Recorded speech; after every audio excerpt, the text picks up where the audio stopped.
940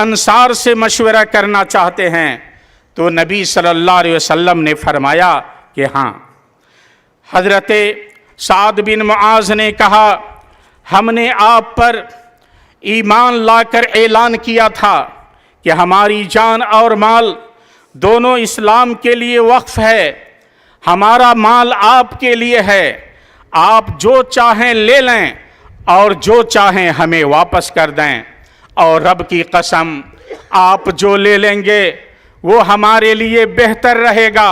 وہ ہمارے حق میں اس مال سے زیادہ پسندیدہ ہوگا جو آپ ہمارے لیے چھوڑ دیں گے۔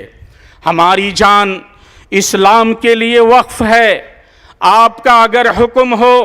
تو برق غیمات تک ہم لڑائی کرتے ہوئے نکل جائیں، اور اگر آپ نے ہمیں یہ حکم دے دیا کہ ہم وہاں پہنچ کر سمندر میں چھلانگ لگا دیں تو اللہ کی قسم آپ کے ایک اشارے پر ہم سمندر میں کودنے کے لیے تیار ہیں۔ اور اس کی ترجمانی ایک اردو شاعر نے اس طرح سے کی ہے: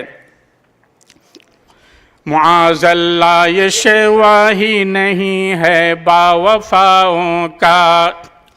معاذ اللہ یہ شیوا ہی نہیں ہے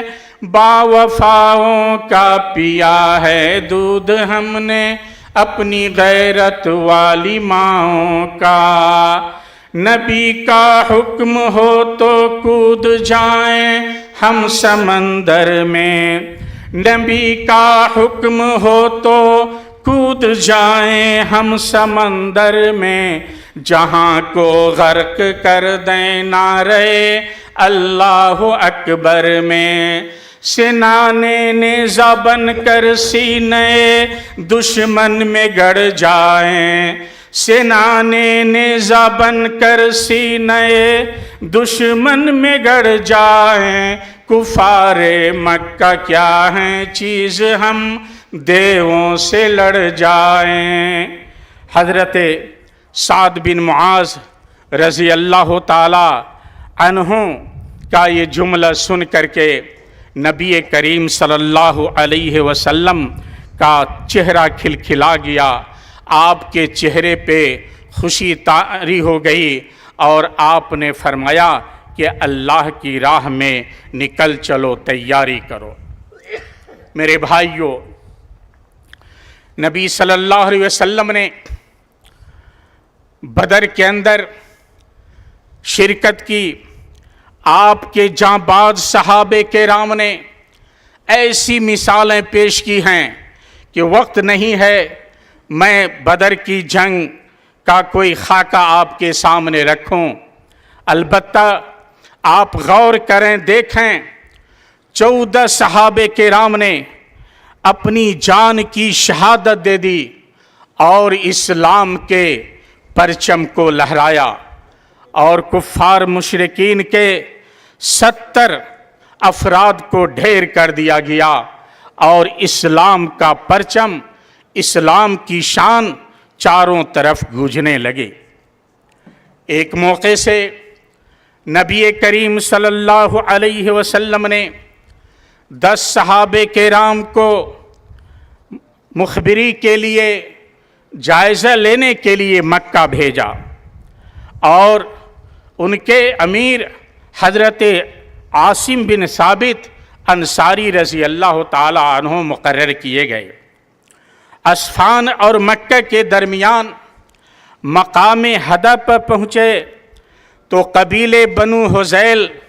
کو پتہ چلا کہ کچھ مسلمان مدینہ سے آ کر فلاں جگہ قیام پذیر ہیں۔ بنو حذیل کے ایک قبیلہ بنی لحیان کے 100 تیر اندازوں نے 10 صحابہ کرام کو اپنے گھیرے میں لے لیا، محاصرہ کر لیا، اور وعدہ کیا تم لوگ اپنے آپ کو ہمارے سپرد کر دو، ہم تم میں سے کسی کا خون نہیں بہائیں گے۔ صحابہ کرام نیچے اتر گئے، مگر مکہ کے لوگوں نے غداری کی، دھوکہ دیا، صحابہ کرام کو باندھنا اور ان کے اوپر ظلم کرنا شروع کیا۔ کچھ صحابہ کرام وہیں شہید ہو گئے اور ان میں سے 3 بچے، ان میں سے ایک بھی راستے میں شہید کر دیے گئے، اور 2 کو بنی لحیان کے لوگوں نے پکڑ کر وہ مکہ کے بازاروں میں بیچ دیا۔ ان میں سے ایک حضرت خبیب بن عدی رضی اللہ تعالی عنہ ہیں اور دوسرے حضرت زید بن دثنہ ہیں۔ ان دونوں کو مکہ کے بازاروں میں بیچ دیا جاتا ہے۔ غور کریں، دیکھیں، زید بن دثنہ کو صفوان بن امیہ کے بیٹوں نے خریدا۔ امیہ بن خلف کو بدر میں قتل کرنے والے یہی زید بن دثنہ ہیں۔ اپنے خاندان کا بدلہ لینے کے لیے حضرت زید بن دثنہ کو خرید لیا، اور جب حرم سے باہر مقام تنعیم پہ لے گئے اور انہیں پھانسی کی سزا دینے لگے، تو اس وقت مکہ کے لیڈر ابو سفیان نے پوچھا، انشدک اللہ یا زید اتحب ان محمدا عندنا الآن فی مکانک نضرب عنقہ وانک فی اہلک، کہ زید، میں تمہیں اللہ کا واسطہ دے کر کے پوچھتا ہوں، کیا تمہاری یہ آخری خواہش ہو سکتی ہے کہ تمہاری جگہ پہ محمد کو لا کھڑا کر دیا جائے اور ان کی گردن اڑا دی جائے اور تمہیں آزاد چھوڑ دیا جائے؟ اپنے بیوی بچوں کے ساتھ آرام کرو۔ غور کریں، دیکھیں، پھانسی کا تختہ سامنے ہے، تلوار دجال کے ہاتھ میں ہے، لیکن اس وقت بھی حضرت زید بن دثنہ رضی اللہ تعالیٰ عنہ جواب دیتے ہیں، واللہ ما احب ان محمد الآن فی مکانہ الذی هو فی تصیبہ شوکۃ ذی وانی جالس فی اہلی۔ کہا، یہ تو بڑی بات ہے، اللہ کی قسم مجھے تو یہ بھی گوارا نہیں ہے کہ محمد اس وقت جہاں پر ہیں وہاں ان کے پاؤں میں کوئی کانٹا چبھے اور میں زندہ دیکھوں، تماشائی بنوں، مجھے یہ بھی گوارا نہیں ہے۔ اس جواب کو سن کر ابو سفیان نے کفر کی حالت میں کہا تھا، واللہ ما رأیت احدا یعظمہ اصحابہ مثل ما یعظم اصحاب محمد محمدا۔ اللہ کی قسم میں نے کسی کو نہیں دیکھا کہ اس کے ساتھی اس کے ساتھ اتنی محبت رکھتے ہوں جتنی محبت محمد کے ساتھی محمد کے ساتھ رکھتے ہیں۔ میرے بھائیو، غور کریں، اور حضرت زید بن دثنہ کی گردن اتار دی گئی اور وہ اللہ کی راہ میں پیارے ہو گئے۔ ادھر حضرت خبیب بن عدی رضی اللہ تعالی عنہ کو مکہ کے بازار میں حارث بن عامر بن نوفل کے بیٹوں نے خریدا۔ چونکہ حضرت خبیب نے ان کے باپ حارث بن عامر کو بدر کے اندر قتل کر دیا تھا، باپ کا بدلہ لینے کے لیے بیٹوں نے اس قیدی کو خریدا،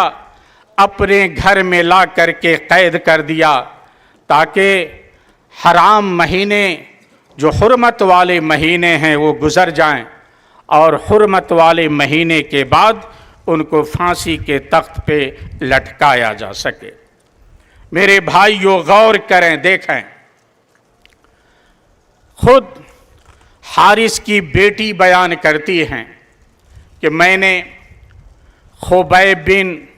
عدی جیسا کوئی قیدی اور کوئی مسلمان نہیں دیکھا۔ جب اسے میرے گھر میں قید کیا گیا تھا، میں نے اسے انگور کھاتے ہوئے دیکھا تھا،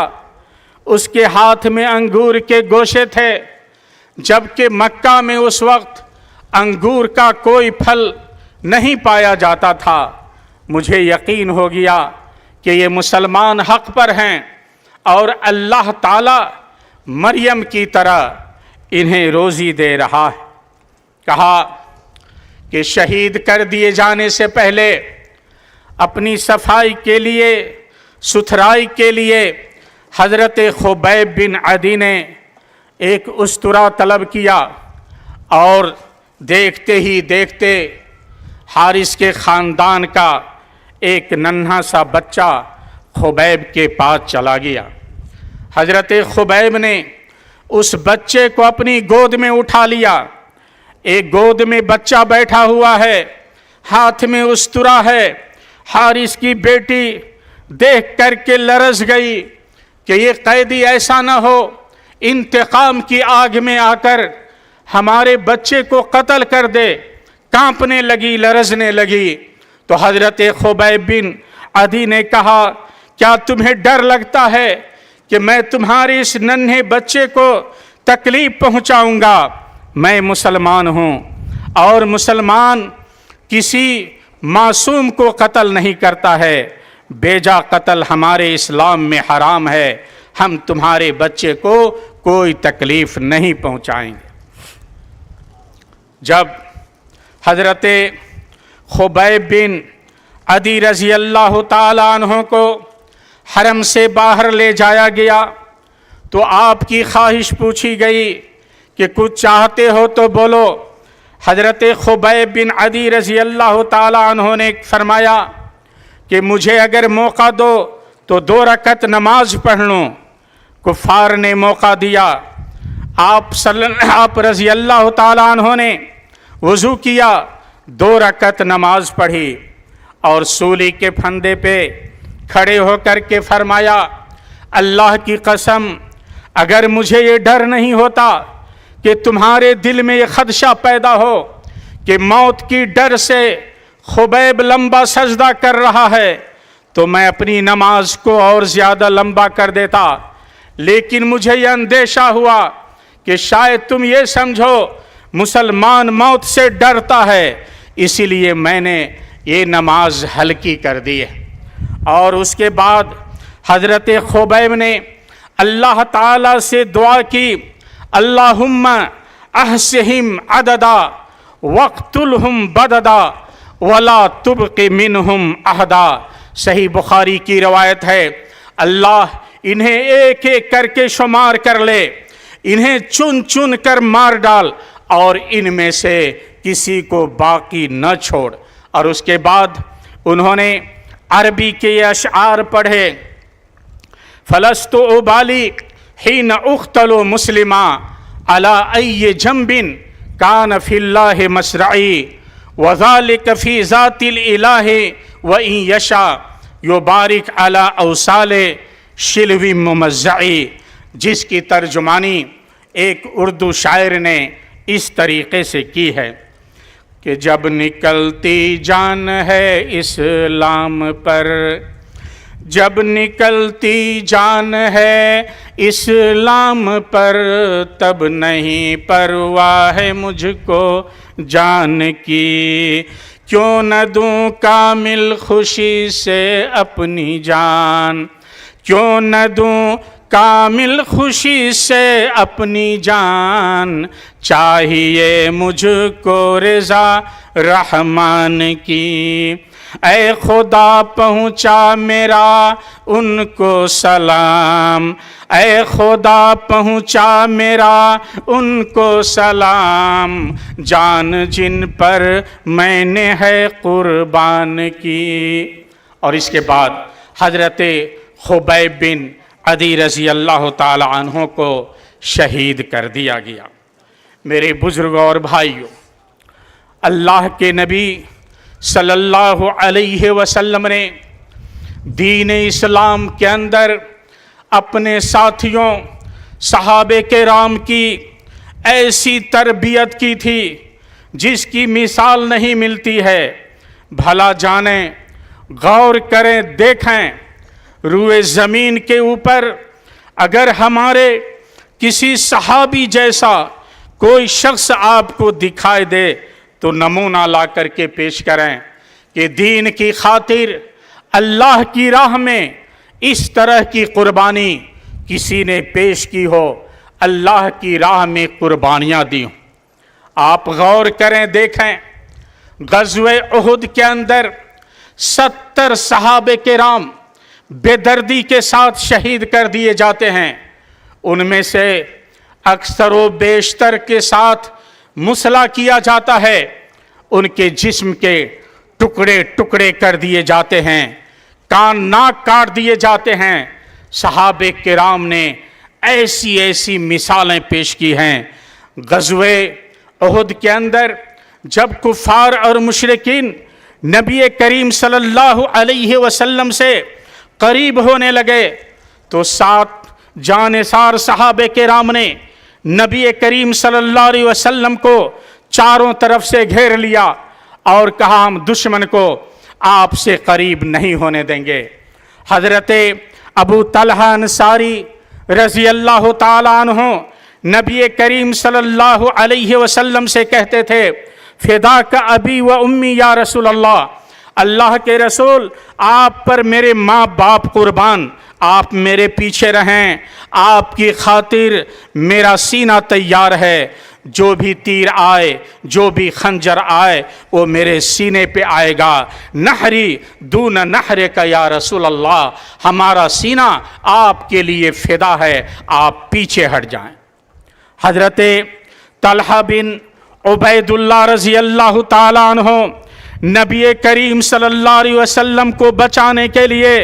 مشرکین کفار کی تلوار کو برداشت کرتے رہے اور ان کے تیر کو سہتے رہے، یہاں تک کہ جب شہید کر دیے گئے آپ کا ہاتھ شل ہو گیا تھا اور شہادت کے بعد جب دیکھا گیا تو آپ کے اوپر زخم کے 70 نشان تھے۔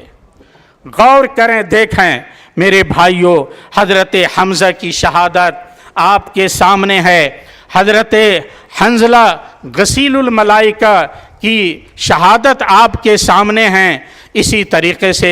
نبی کریم صلی اللہ علیہ وسلم کے چچا حضرت حمزہ رضی اللہ تعالیٰ عنہ کی شہادت کو دیکھیں اور غور کریں، کسی خاتون نے اپنے خاندان کے 3 تو کسی نے 4 افراد کو اللہ کی راہ میں شہید کروا دیا۔ میرے بھائیوں، آخر میں صحابہ کرام سے متعلق مختصر طور پہ یہ کہنا چاہوں گا کہ علم و عمل کے روشنی مینار تھے صحابہ، علم و عمل کے روشن مینار تھے صحابہ، عزم و بہادری کے کوہسار تھے صحابہ، پھیلی ہوئی ہے اب تک ہر سمت جس کی خوشبو، پھیلی ہوئی ہے اب تک ہر سمت جس کی خوشبو، آقا کا وہ مہکتا گلزار تھے صحابہ۔ یرموک و قادسیہ بدر و احد سے پوچھو، یرموک و قادسیہ بدر و احد سے پوچھو، جانے عدو پہ کیسی تلوار تھے صحابہ۔ ہر سو چراغ بانٹے انصاف کے انہوں نے، ہر سو چراغ بانٹے انصاف کے انہوں نے، ظلم و جبر کے آگے دیوار تھے صحابہ۔ ایمان و طاعت ان کی حشر تک مثالی، ایمان و طاعت ان کی ہے حشر تک مثالی، صدق و وفا کا ایسا معیار تھے صحابہ۔ قیصر کی مملکت کو، کسریٰ کی سلطنت کو، قیصر کی مملکت کو، کسریٰ کی سلطنت کو روندا جنہوں نے تھا وہ سالار تھے صحابہ۔ آقا کے ایک اشارے پر جانوار دیتے، آقا کے ایک اشارے پر جانوار دیتے، حب نبی سے ایسے سرشار تھے صحابہ۔ لہرا دیے ہیں جھنڈے ہر سمت دین حق کے، لہرا دیے ہیں جھنڈے